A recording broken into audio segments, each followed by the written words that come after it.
Well, hello and welcome to the latest episode, the second Ramadan episode of the Ultimate Wellness Group Transformation Tuesday. I pray that everybody having a wonderful, those who are celebrating, those who are practicing, pray that you're having a wonderful Ramadan. And so we say Ramadan Mubarak.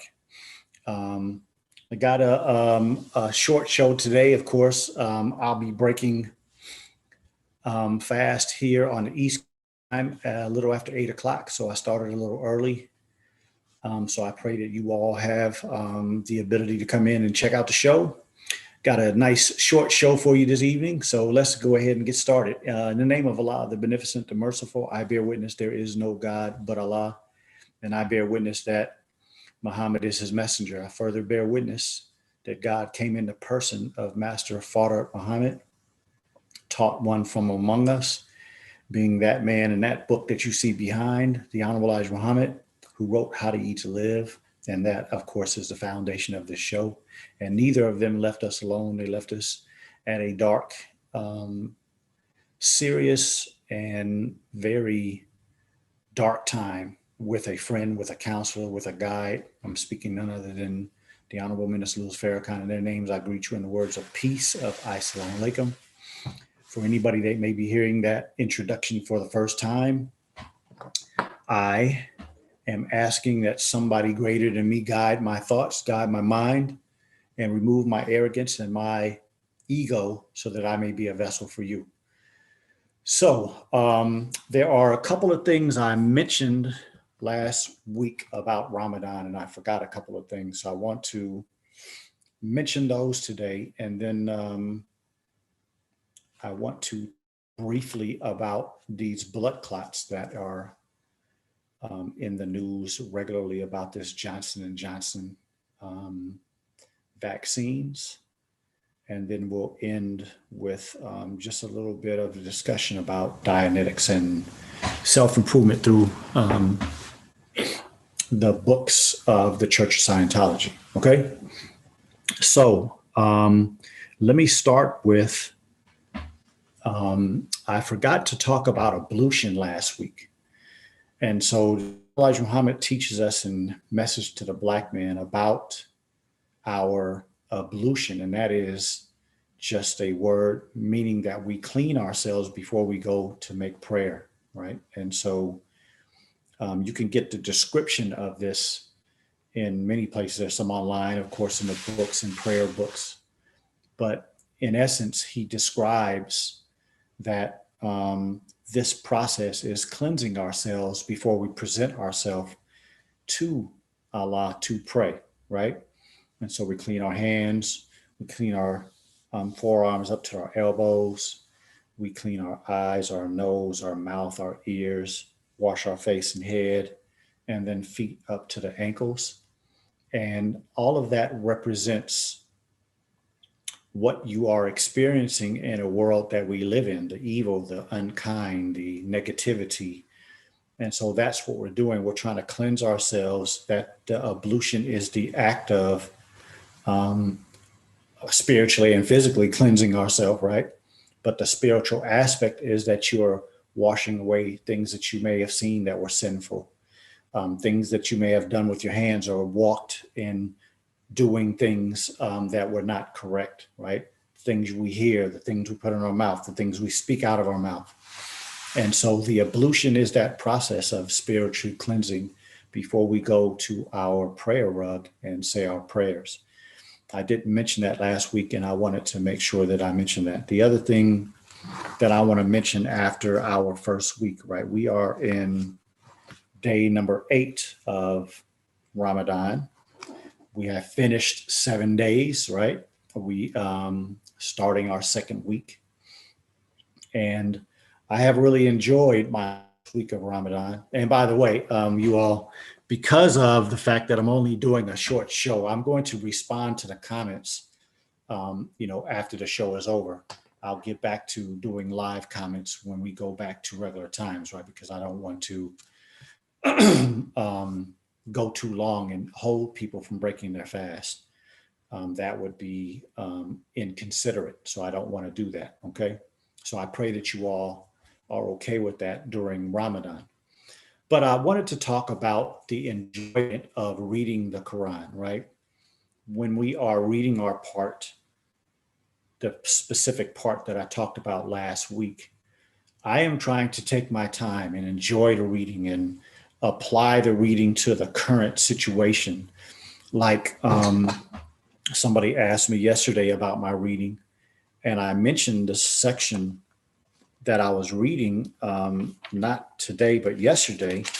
And I was talking about the fact that it was, to me, it was talking, it was associated with the vaccines, right?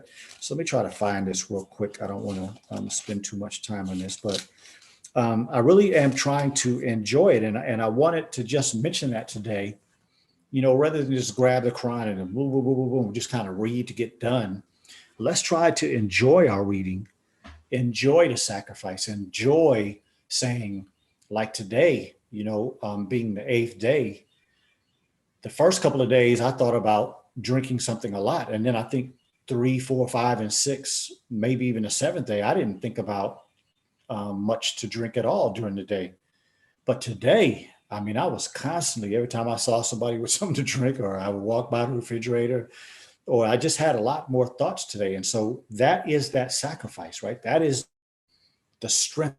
That's our building of our wills that we can do this. And so if I can not drink water, if I can not eat food all day, the things that keep us alive, then certainly I can keep myself after Ramadan is over from evil things and doing things that are wrong to other people, right? So that's kind of the look. But as I was reading, I kind of came across this part. This is Surah 6 or chapter 6, ayat 82 or verse 82. And it says, "And how should I fear what you have set up with him," him meaning Allah, "while you fear not to set up with Allah that for which he has sent down to you no authority? Which then of the two parties is sure of security, if you know?"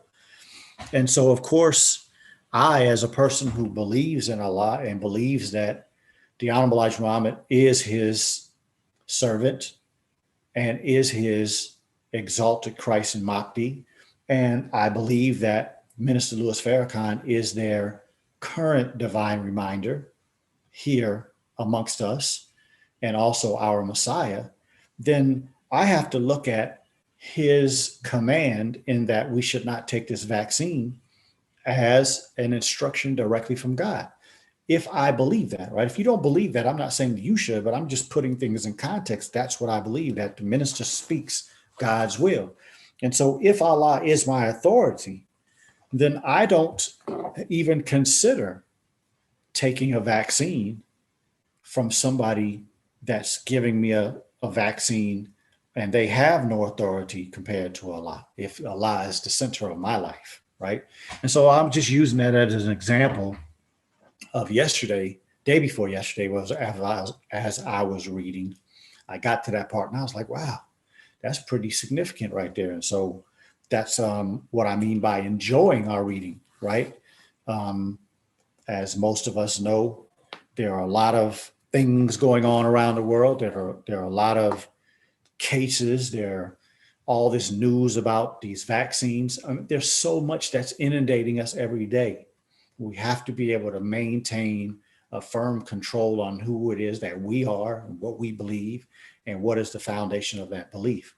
And that, to me, is the beauty of Ramadan. And so I just wanted to mention that about enjoying the reading. And then I also wanted to shout out my brother, Dimitri Muhammad. I hope you all can see that pretty well, the Ramadan 2021. It's a Quranic reading journal and history digest.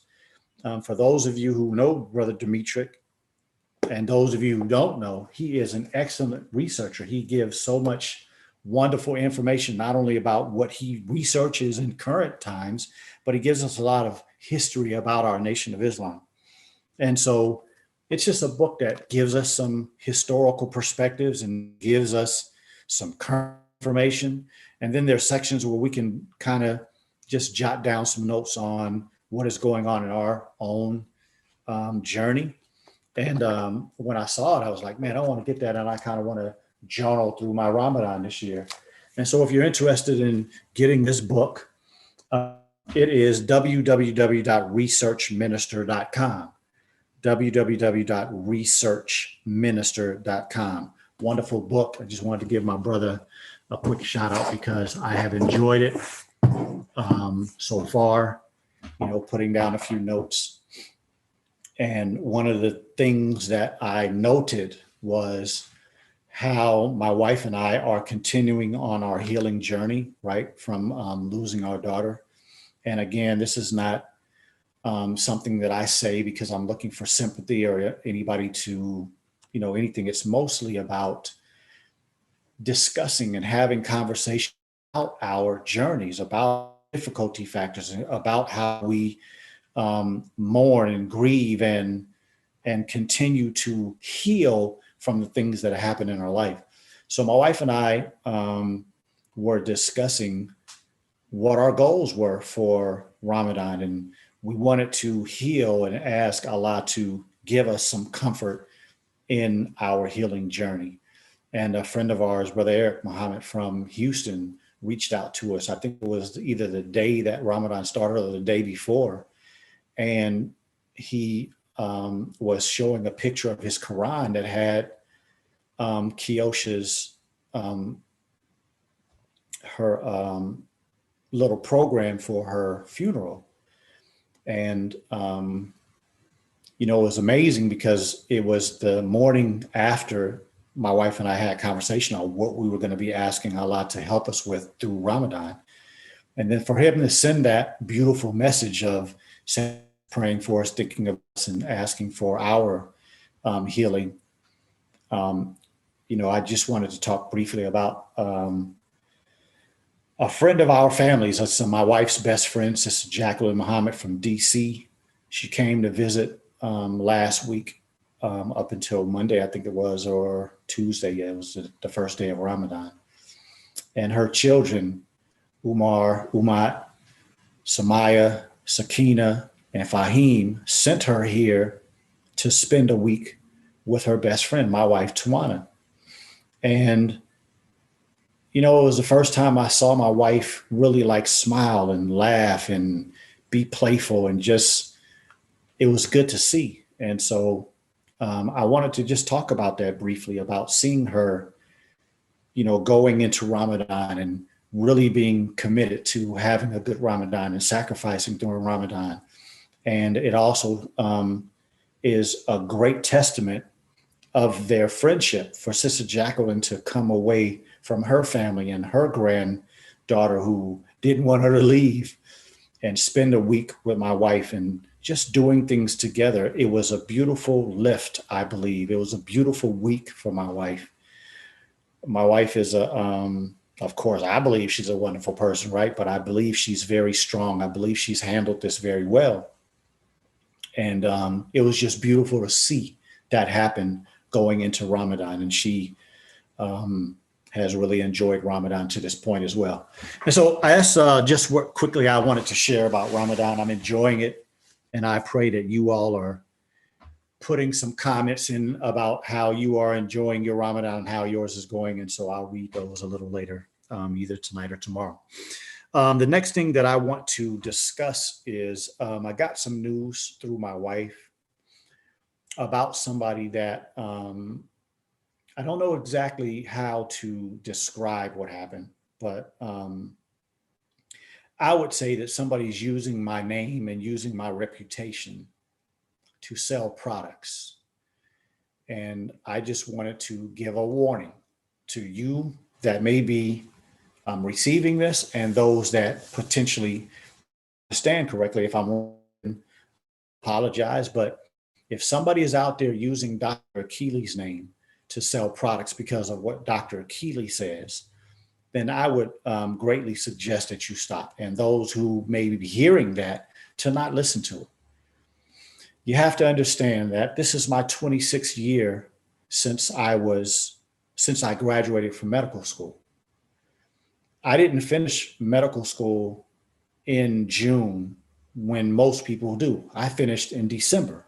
I had 6 extra months that I had to finish because of not passing the national board the first time I took it. And so when I finished school, before I went to my residency program, and a residency program is where you work in hospitals and in school-oriented hospitals, where you work under people that watch you and make sure you understand what you are doing. Prior to entering that, which I entered in July of '96, I worked for a physician in Nashville, Tennessee, or right outside Nashville, Tennessee. He allowed me to work in his office for 6 months before I started my residency program. Beautiful experience, beautiful training, greatly improved my confidence. So I'm saying all that to say that my experience in using what it is that I learned in medical school started January of 1996. And I have been diligent in my studies and diligent in keeping up with current events and diligent in making sure I always think my way through the things that I do, the things that I say, the advice that I give to people. And so nobody should be out here suggesting something that I gave to you, or hearing me say something on one of my videos, or hearing me say something in an interview, and then think you have the ability to take what I'm saying and go out and give that advice to somebody else. You don't know what I know. You don't know what I know, how I know it. And so I just wanted to say that because I don't want anybody going out here and doing anything in my name that potentially could come back and harm me and how I take care of my family.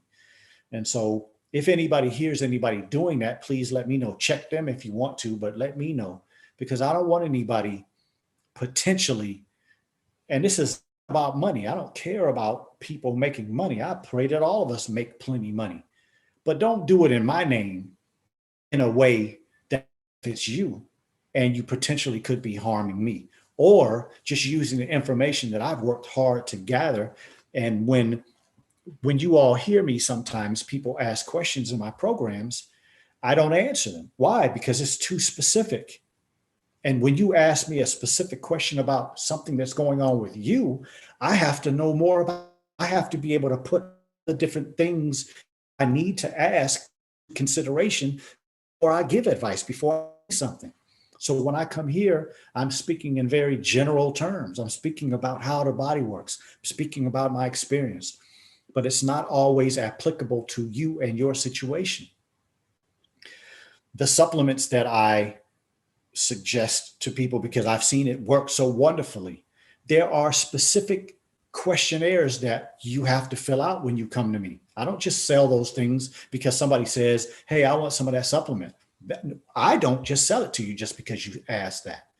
I ask you to fill out a questionnaire because there's certain things I want to ask.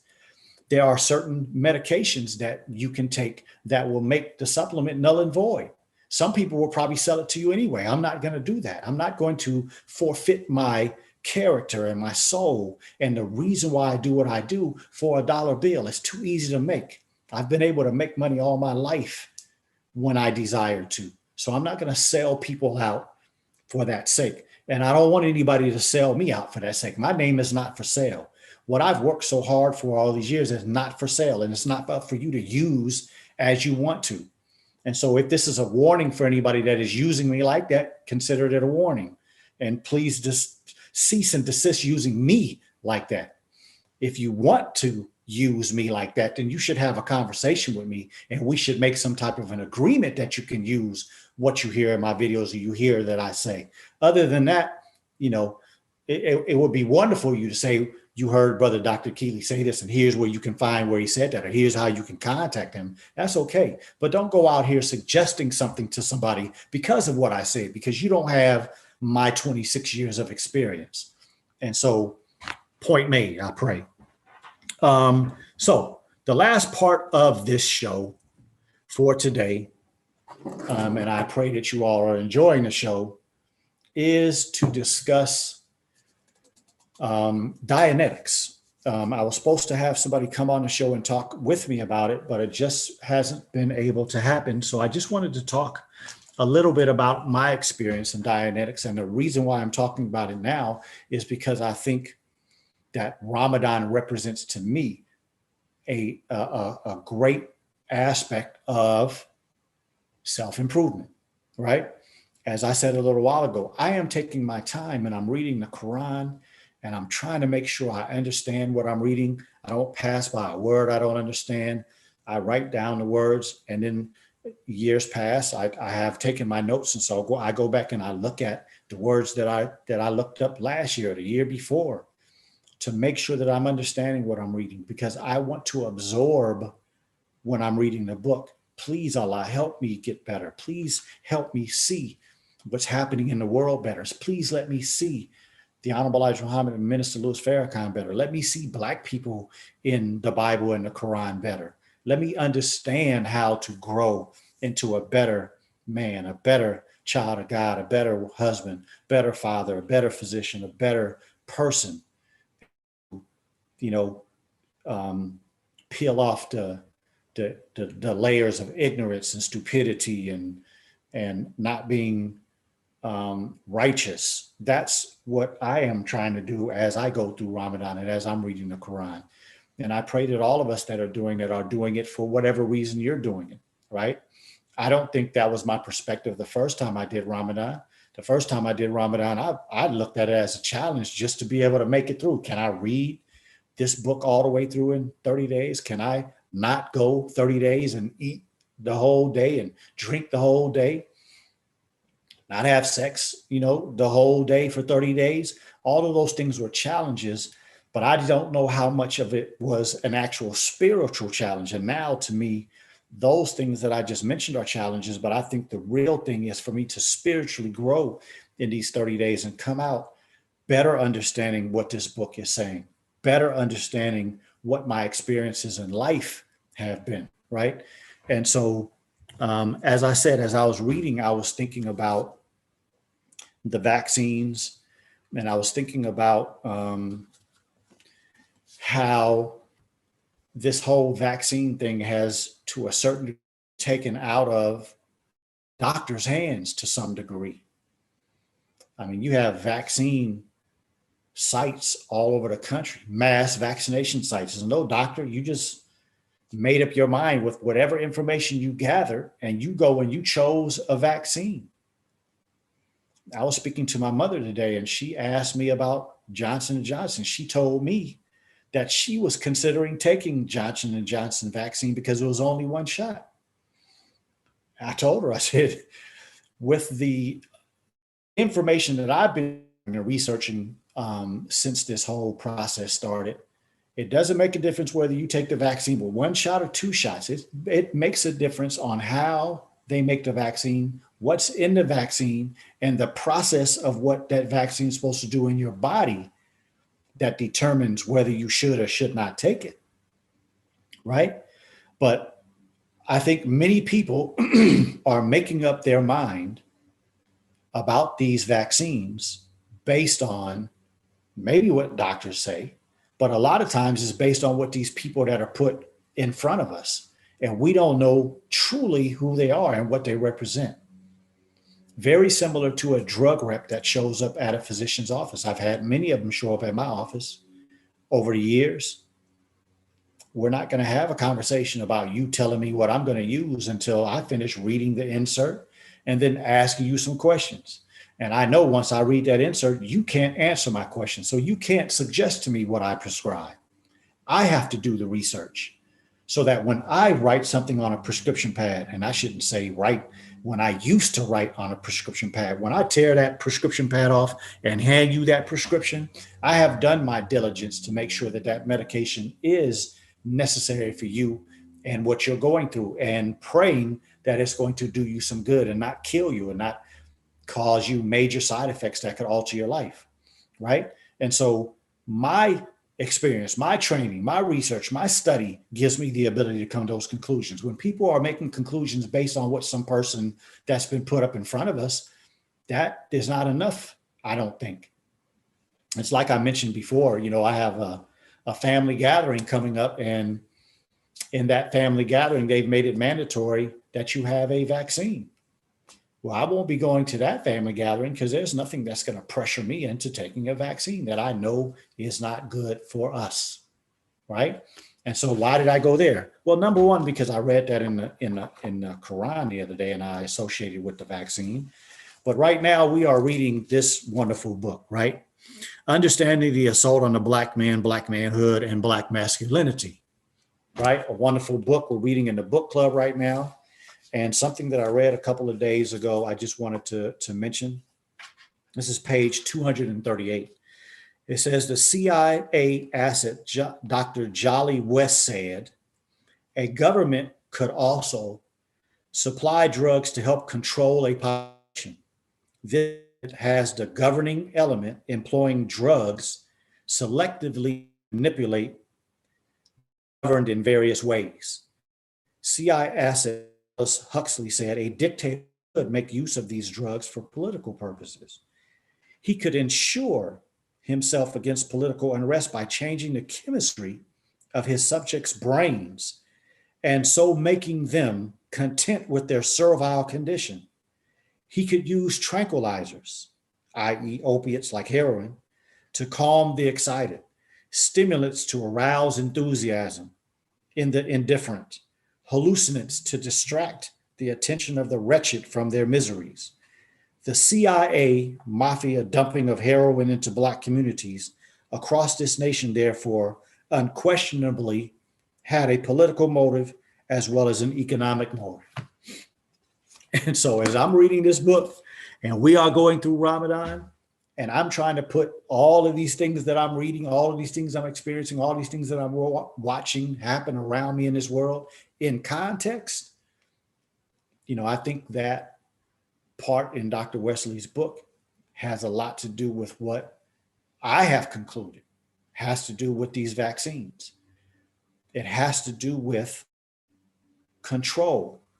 There is a mechanism of control that's happening in this country that is obvious to me because in this last year or so, I'm just looking at the reality that doctors are totally losing control of taking care of their patients. You can go on a television program, watch a commercial about a drug, and then you go and you suggest to your doctor, because you watched this on television, that you would like this. See, that takes a lot of the thought process out of what the physician is supposed to be doing. And I don't think it's a bad idea for you as a patient to have something to suggest to your doctor, but is that the correct perspective to go straight to a person who hasn't been trained, who doesn't have the ability to decipher certain information? So I think there is something on both sides that is being eliminated, something on both sides that is not being taken into consideration that would fully help the relationship between the doctor and the person who needs them. But then again, just in consideration with the medical system that we have in America, we know it's not really about helping you. But anyway, I think you all understand my point. I'm putting this whole perspective together, and we live in a very dark, difficult time. And where we are going is hugely nefarious, to say the least. At the same time I say all that, I have 1,000% confidence in Allah that anytime the enemy of God sets up all this madness that's going on, Allah has already given us a way out, right? And so I just used all that to say that that's what I am striving with this Ramadan, is to continue to have that confidence, continue to look at all these different things and use the book that is considered the best book by the Honorable Elijah Muhammad and Minister Louis Farrakhan, the Quran, to guide me into putting my thoughts in the right place when it comes to all that I just said, right? And so when it comes to self-improvement, I would say the most powerful thing that I could suggest are these right here, right? The self-improvement study guides from the Honorable Minister Louis Farrakhan. There's 1 through 9, and then we have 10 through 18. Why do I say that? I have been called by some people that, come at me sometimes as an idolater, that I idolize the minister. And I would absolutely say that I do not idolize the minister. I am, I have extreme respect and admiration for him, absolutely. Just like I did my father when I was a little boy, when I thought my father was the toughest, the best, the nicest looking, the coolest dude on the planet Earth, right? That was a baby's mind, in awe, probably mostly emotional. But when I say that I have admiration and respect for the Honorable Minister Louis Farrakhan, is because I can go into these books and he has poured out his heart and poured out his experience and poured out in some of the meetings that I listened to him talk about the things that he's done in his 80 something years on this planet and his 60 something years being in front. I'm sorry, not in front, 60 something years being on the front lines of the Nation of Islam, 60 plus years being married to a beautiful black woman, Mother Khadijah Farrakhan. You mean a man that's been doing these type of things for that long doesn't have something to teach us? You know, this man has been out in front of us that long. We've never heard any controversies. You know, women saying that he did this or did that, people saying that he stole money, people in the Nation of Islam talking about his character being different behind closed doors than in front. No, this man has not had these type of things happen. And so that's the type of man I do want to try to live my life like, because I can't say those things. There are plenty of people that could say they've seen me do negative things and have had experiences with me that aren't of the best character, but I'm trying to grow out of that into something better. This man has given me that great example. And these study guides do that. They give you the ability to look at his mistakes, his trials, his tribulations, and grow from them in in a better place, right? So that was my first thing, and I suggest if you're interested, the website that go get these books is store.finalcall.com, store.finalcall.com. And then, of course, I wanted to talk a little bit about L. Ron Hubbard's books. There's this book, Self-Analysis, and there's also this book, Science of Survival. These are two books that are very important. And, you know, you would have to get information by going to a local mosque and getting information from the people there, or you can go to your local Church of Scientology. And of course, I know there's a lot of people that think negatively of the Church of Scientology, but there are also many people that think negatively of the Nation of Islam. And so, you know, that's up to you. I'm just sharing something that I use and I think is wonderful. I don't believe there's anything better to raise a person into a better quality of life, better quality of thinking, better existence among people of the world than the teachings of the Honorable Elijah Muhammad, Minister Louis Farrakhan. I don't know anything better because I know I was changed my life. But the minister did send us to the Church of Scientology to get help with some of the things that may be holding us back. Quick example.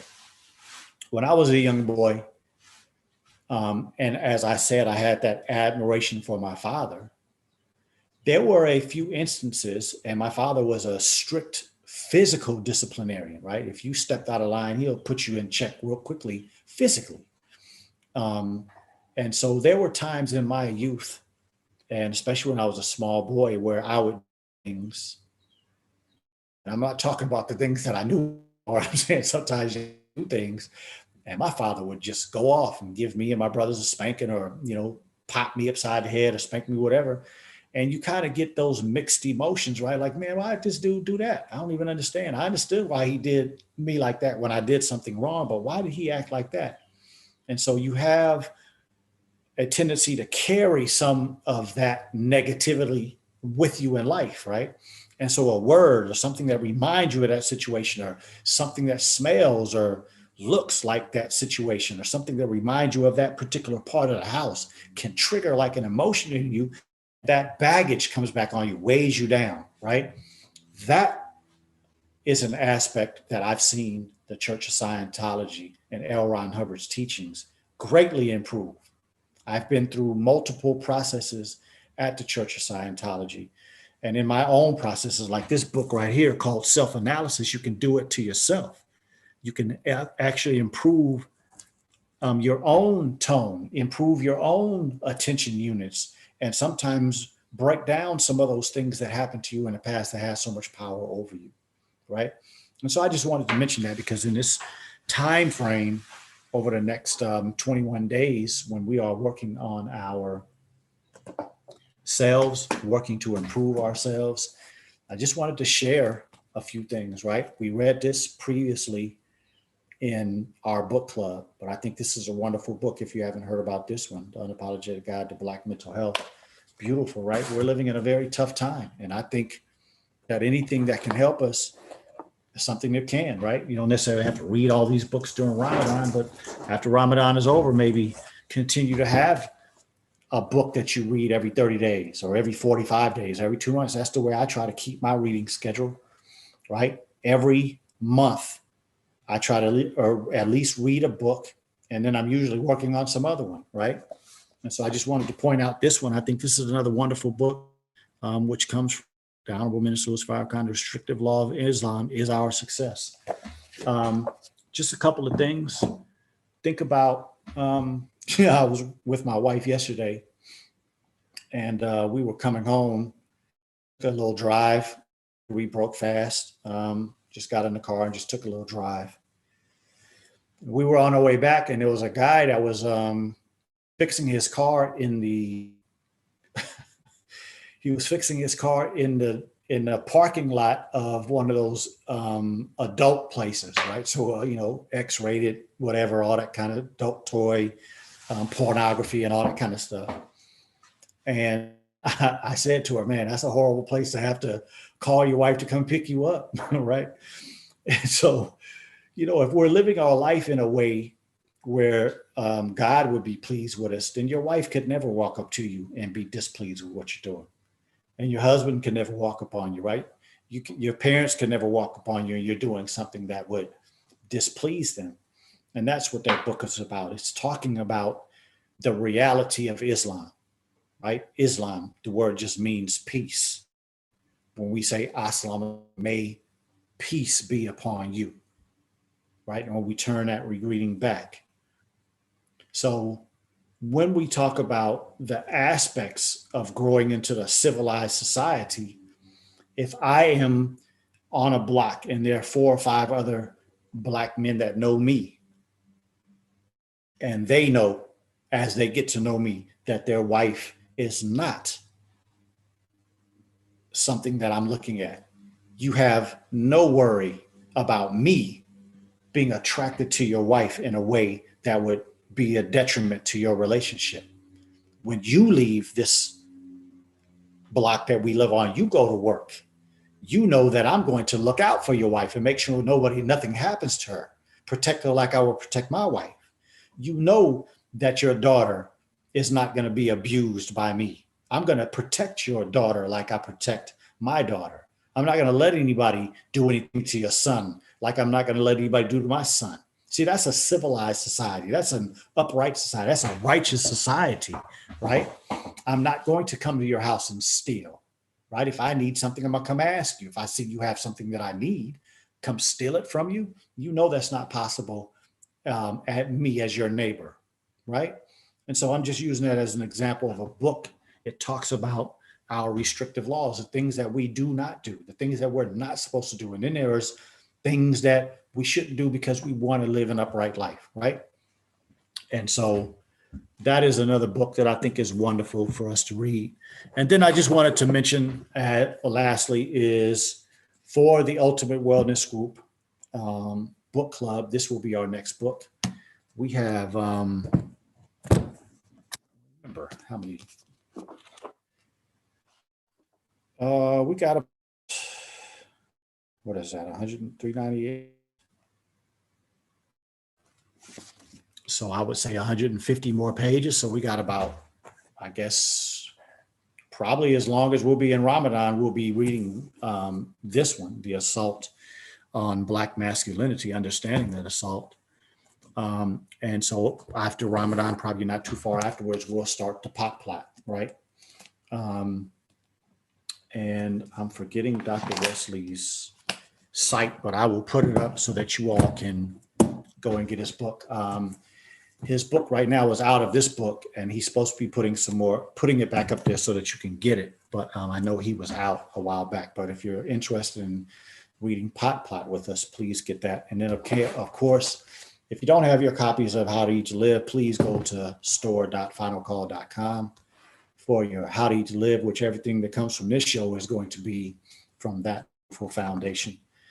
And so that's just what I wanted to share with you all today. I just wanted to spend a little time. I don't want to take up a lot of time since we are concentrating on our Ramadan. And again, Ramadan Mubarak. May you have a blessed Ramadan. I pray that all of you that are doing it for the first time, or those of you that are doing it with us, and you don't consider yourself in the practice of Islam, well, I appreciate it if you're doing it with us. It's a beautiful thing. I'd like to hear from those doing it the first time, or those who don't actually consider themselves practicing the Islamic faith. What has been your experience so far if you're doing it with us? I know, again, I've had a beautiful experience so far, making the majority of my prayers every day with my wife has been wonderful. We made all 5 the first day. I think we did 4 the second day. And of course, we got busy right back into life. And so we haven't made all 5 since then, but we've made multiple prayers every day together. And it's been a beautiful experience for her to have. Of course, like I talked earlier about her friend coming and kind of going into Ramadan with an upbeat spirit. She still has her struggling days, but it's been beautiful to watch her over the next few days. It's very inspirational.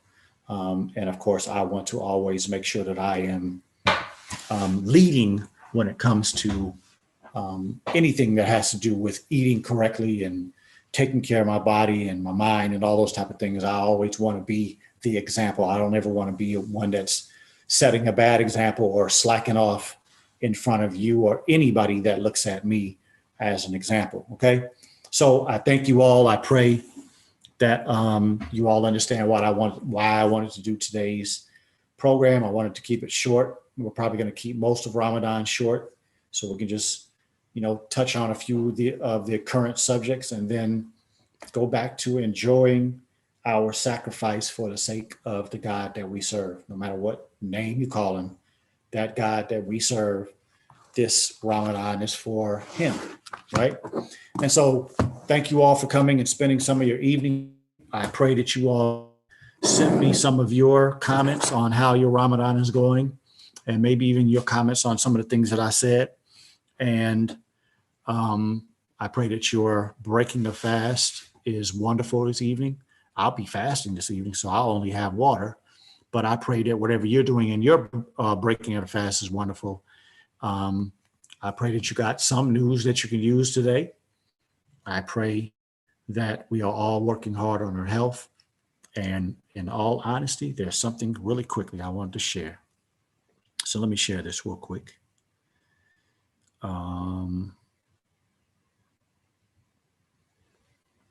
I pray that all of you all can see that well.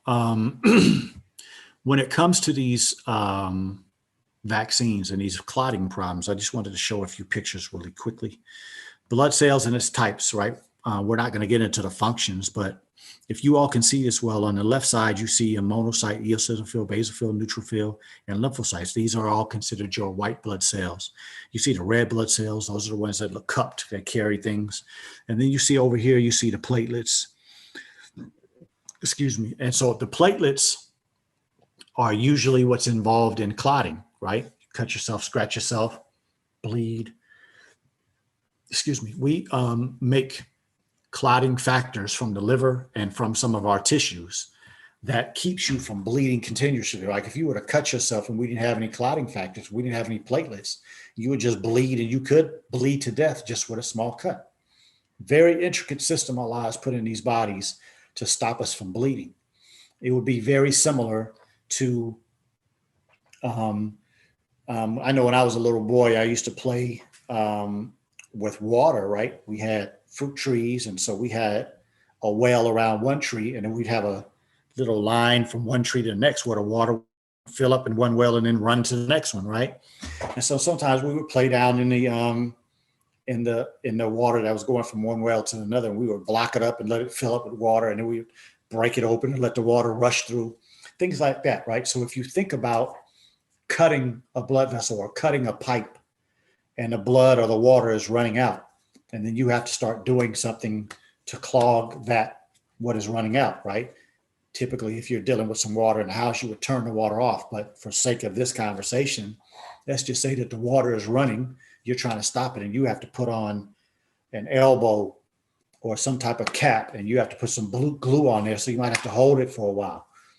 And that's the way these cells work in the body. They stick to stuff. And so, let's the tube that you're bleeding out of is that big, and it sticks here, and then another one sticks. And next thing you know, that hole is clogged up and it's not bleeding through that blood vessel anymore, right? That's kind of how clotting works in the body. And so it's very important when we have things, injuries, and it needs to be taken care of. Here's another picture. I pray that you all can see that kind of shows what the blood is. The blood is red blood cells, white blood cells, and this yellowish stuff in here is what we call plasma. It's the fluid of blood, but it also has other proteins and other things that's important to move around the body and do its job. And so when we actually cut ourselves and we see red blood, the reason why we see that is because most of it is the red cells, but these other things are part of it as well, right? The red color of it comes from those red blood cells, but it's all of this stuff together. And you see all the little platelets in there. So they're just running around the body all the time, just watching, making sure everything happens. And so in these vaccines, what's happening when this system is not right, there are many things that can go wrong, right? This is just another example. So if there was an injury over here to the left, all of these red blood cells are what? Going through that hole.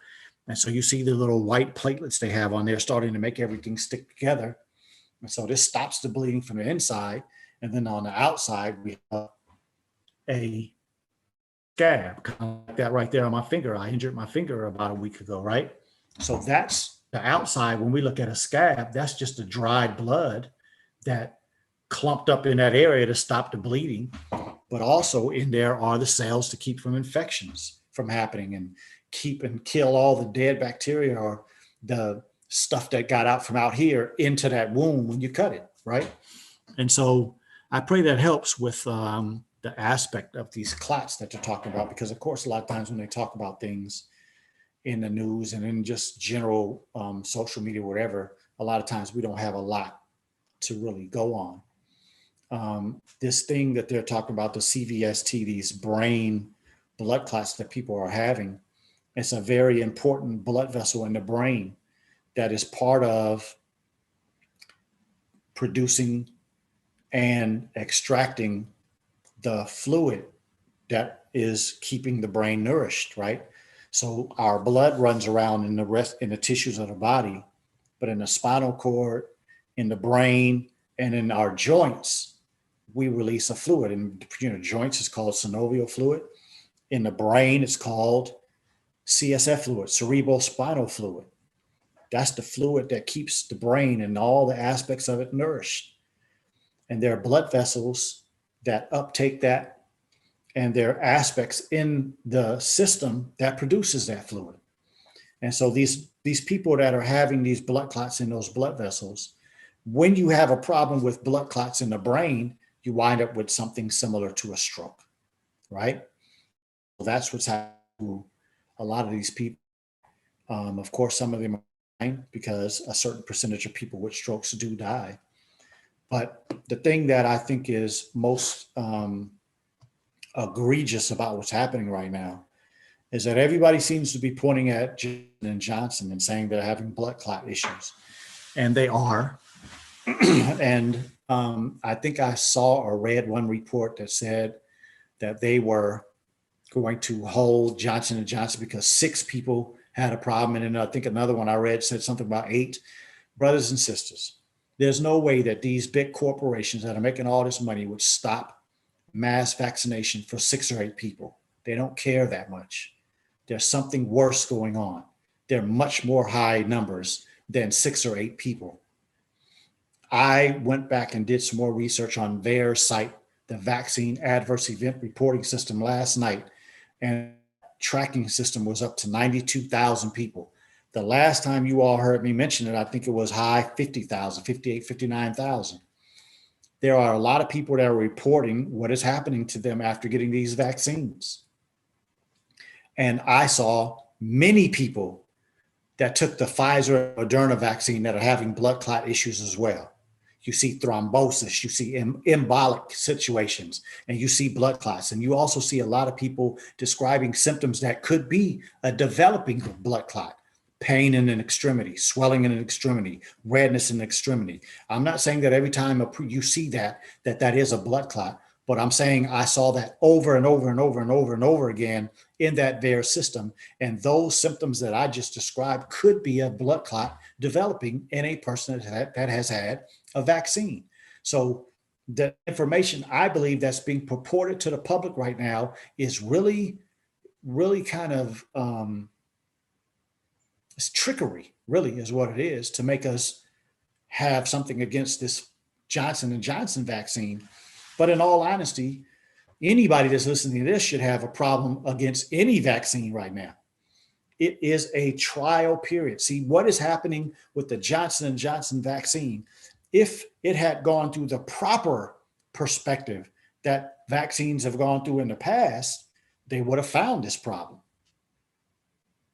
And maybe you would have never made it to the public, but we're literally watching medical trials happen with Moderna, Pfizer, and this Johnson & Johnson vaccine. That's what you are literally living through, are people trials, clinical trials happening in the public.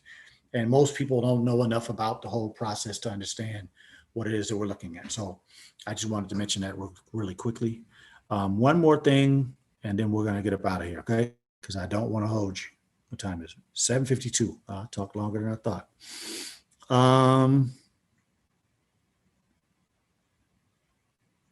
I just wanted to briefly, for all of you that are fasting, I may have to wait and do it next week because I don't see that slide. But I wanted to talk briefly about just the aspects of fasting, right? For those of you who are fasting, the longer you go in between meals, the better your body heals. The longer you go in between meals, past 16, 18, 20 hours, the more stem cells your body starts to make. A stem cell is a brand new, undifferentiated, meaning that it's a brand new cell with no problems. It's 100% has the ability to regenerate wherever to go. And the human body tells that stem cell which tissue, which organ, which structure to go to. Allah is the best knower. So he has made this system know where that stem cell should go because he has put this body together so beautifully. It knows what needs to be fixed first before something else, right? And so I'll get into the specifics next week, but I just wanted to tell you that those of you who are fasting, just think your way through the process. When it starts to get difficult, say to yourself, man, I've been fasting 14 hours. I'm right on the verge of starting to make some stem cells. I've been fasting 13 hours. My body has made some progress. I've been fasting for 17 hours. My body has detoxed and I'm doing much better than I was before. You're not going to see all the benefits right now, but as we continue to go through this process, we're going to see our eyes get a little wider, our skin get a little clearer. A lot of times in the first part of Ramadan, well, like within the first week or so, my skin looks worse because I start detoxing and pushing stuff out, right? But as the time goes on, my skin looks clearer and clearer. The whiter my eyes get clearer and clearer. You know, injuries from the past, pains go away, right? This part that I showed y'all about my finger, I almost sliced part of my finger off. I had a deep wound and it's been 8 days, I think 8 or 9 days, and it's almost all the way healed. I know it's because of this process that we're going through, okay? So thank you all for coming and joining with me this evening. I pray that you've got some news that you use. I pray you continue working hard on your health. I pray that those that are fasting during Ramadan work extremely hard during Ramadan to improve your health because it's a beautiful time to do that amongst being spiritually grown, right? And so You all have a wonderful rest of your evening. Ramadan Mubarak. Enjoy your breaking of your fast. And God said the same. Inshallah, we'll see you next week. Peace.